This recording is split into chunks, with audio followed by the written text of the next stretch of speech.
எல்லா பேங்க்குமே காமனான ஒரு பிரச்சனை ஒன்று இருக்குது. அது என்ன அப்படின்னா வாராக்கடன் அப்படிங்கிறது தான். ஃபஸ்ட்டு வாராக்கடன் அப்படின்னா என்னன்னு பார்த்தீங்கன்னா, இப்போ ஒரு 10 பேர்த்துக்கு 10 லட்சமா லோன் கொடுக்குது ஒரு பேங்க்கு.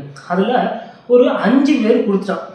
இன்னொரு 5 பேர் இருக்காங்கல்ல, அவங்க வந்து ஒரு 3 மாசமாக தொடர்ச்சியாக 3 மாதம் வட்டியோ அசலோ இல்லை பேங்க் வந்து கான்டாக்ட் பண்ணுறதோ இந்த மாதிரி எதுவுமே இல்லாமல் இருந்துச்சுன்னா, அந்த 5 பேரோட அக்கௌண்ட்டை வந்து வாராக்கடன் லிஸ்ட்டில் சேர்த்துருவாங்க.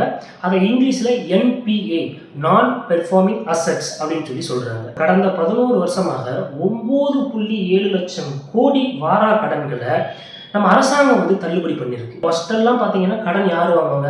கார்ப்பரேட் நிறுவனங்கள் தான் அதிகமாக வாங்கும். அவங்க கட்ட முடியாமல் போயிடும், அது வாராக்கடனில் போய் சேரும். ஆனால் இப்போ பார்த்தீங்கன்னா ரீட்டைல் லோன்ஸ் அப்படின்னு சொல்லி சொல்கிறாங்க. அதாவது personal loan, credit card loan, இந்த மாதிரி லோன்கள் தான் அதிகமாக வந்து வாராக்கடனில் இருக்குது. இந்த வாராக்கடனால் வங்கிகள் பலன் அடைஞ்சாலும் மக்களுடைய வரிப்பணம் வந்து வீணாயிட்டு இருக்கு.